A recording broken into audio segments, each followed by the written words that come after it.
Yo, what is going on, everyone? It is Wraith here, back with another video.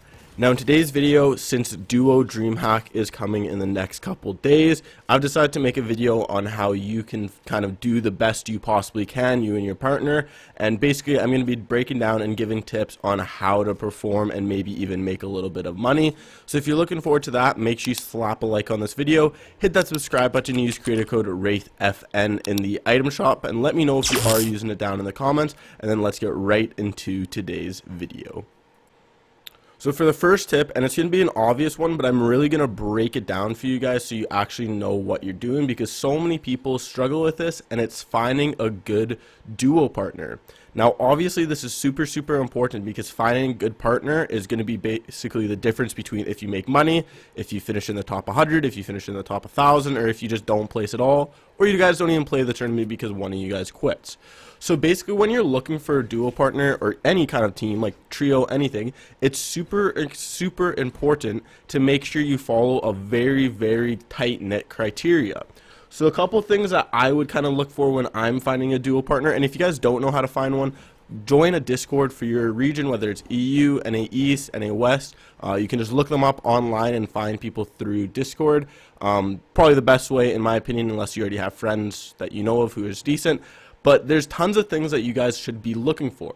So number one thing is, don't just look at their placements. I've played with kids who are ranked like 120th in PR for NA West, and I play better with kids who are ranked like 1,000 or 2,000 than the person who is ranked 100. And the reason for that is, yeah, they might be ranked 100, but they might be not the kind of play style I play. So for example, that person that was like 170, they were just a W key person. They didn't really play as a duo. They just kind of ran around W keying everyone, didn't really listen to your comms. If you gave like a piece of advice and been like, hey man, maybe don't push there, they just be like, well, like why not? Like, I easily could have killed them, blah blah.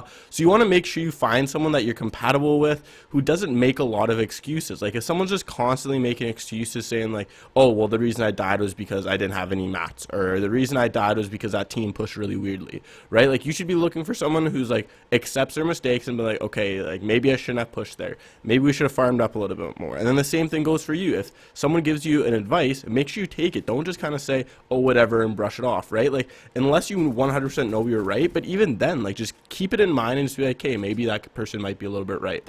So my first tip is, don't worry about placements, worry about actually how you play with people.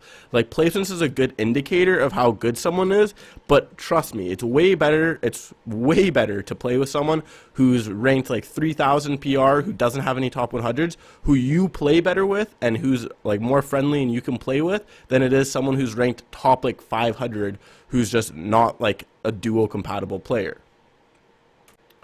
So now once you find a duo partner, the next thing you're going to have to worry about is finding a drop style that meets your guys' play style.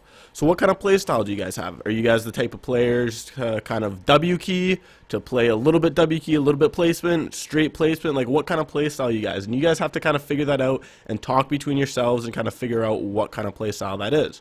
So for example, if you are a really W key oriented team and you like getting a lot of kills, don't really worry about placement as much. Maybe somewhere like Salty Towers or Pleasant Park or somewhere like that is a really good spot for you, or Lazy Lake, somewhere like that is just a really good spot to get some good kills. A lot of people go there off spawn, especially in tournaments, so you kind of got to practice landing there. If you're a little bit more placement oriented team, with a little bit of kills here or there, maybe landing kind of a mid-range POI like Steamy Stacks or Holly Hedges or Craigie, somewhere like that. Craig or retail sometimes, kind of depends on what tournament it is, but whatever. Landing somewhere like that might be a little bit better for you guys.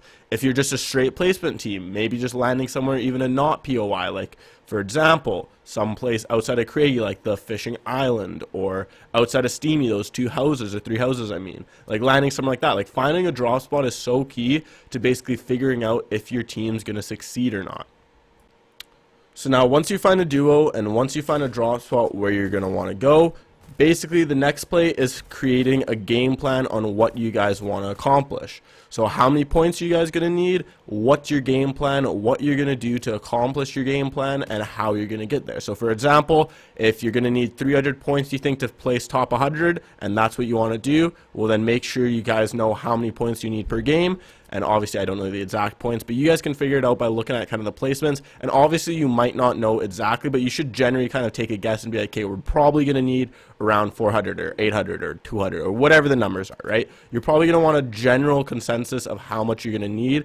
And then after, because there's 2 days or 2 games or 2 slots, I guess you could say, after the first slot, then you'll know for sure for the second slot how many points you guys need, and then you can break it down how many points you need per game.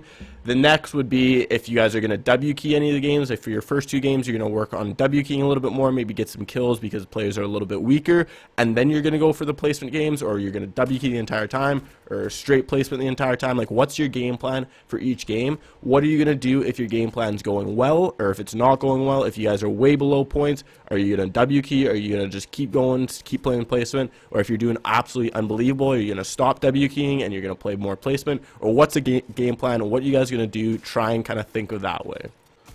So now, once you have those 3 things, those are the main 3 things, now it's time to start practicing.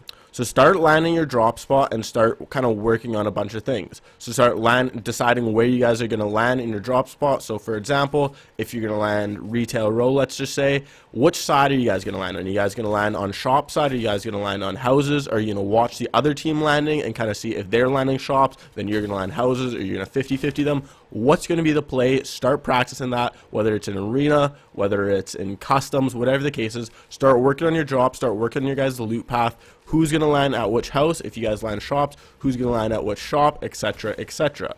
Then start working on things like how are you going to take a fight. Like for example, is one person going to work on AR while the other pushes up? Is the other one, are you guys going to like split when someone's boxed and one's going to take one wall, the other's going to take the other wall? Are you guys just going to spray? Who has better ping? So who can hold the wall when you're trying to take someone's wall piece? What's the play? Practice fighting together, start working together. Who's going to be IGL? Just super simple things like that are just super important to practice. And don't wait until the last like 10 minutes before the tournament or the day of the tournament to start practicing. Like, start practicing as early as possible and start working on all those things. If you have really good comms, if you guys know how to fight together, where you're landing, then that's super good. That's puts you at way bigger advantage than any other team, because so many teams will just form like literally the day of the tournament, which I'll talk about in my next tip. And obviously you're not going to do as good as a team who's been practicing fighting, practicing comms, knowing exactly what they're doing for the past month or a couple of weeks. And obviously Dreamhack is in the next couple of days, so you guys don't have tons of time to practice, but you're still going to have more practice than teams that form the day of the tournament. So now my next tip, and this is such a big one and so many people fall for this one, and it's don't quit or just give up and find a new duo partner. And this goes for everything. Like, so many Fortnite players have such a big ego that they think that they should be playing with people who are 3 times better than them.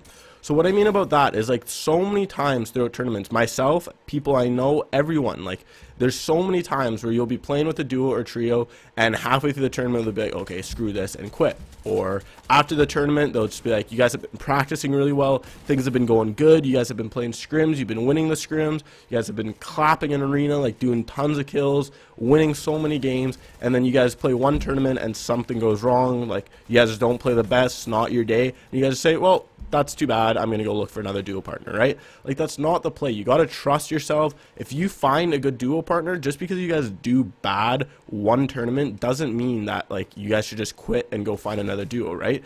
The best duos are the teams that have been practicing for like almost a year now. Like, I still know some duos who literally have been playing for years, like since season 5 in chapter 1, and they're still playing, and obviously they're gonna be way better, even if the two people form, like the number, let's just say 2 top 500 power ranking players decide to duo, they're still going to be worse than the team that's been playing together for a year. And the reason for that is because you guys know how to play each other. You know each other's play style. You know how you guys play. Your comms are going to be way better, and things are just going to go a lot better. So just because one game doesn't go well, or a couple games doesn't go well, or even one tournament doesn't go well, don't just instantly go find another duo. Talk about what you guys did wrong, what you could do better, and then come back stronger for the next game. Like, so many people, like, it's perfect examples for this Dreamhack. There's going to be 2 rounds of it.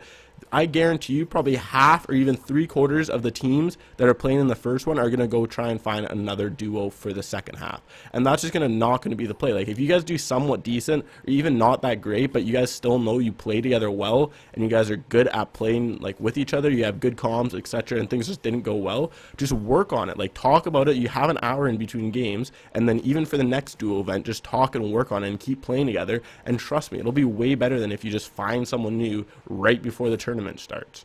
So hope you guys enjoyed this video. If you did, make sure you slap a like button on it, comment what you want to see for a future video, hit that subscribe button, use creator code WraithFN in the item shop, and I'll see you guys in the next video. Peace.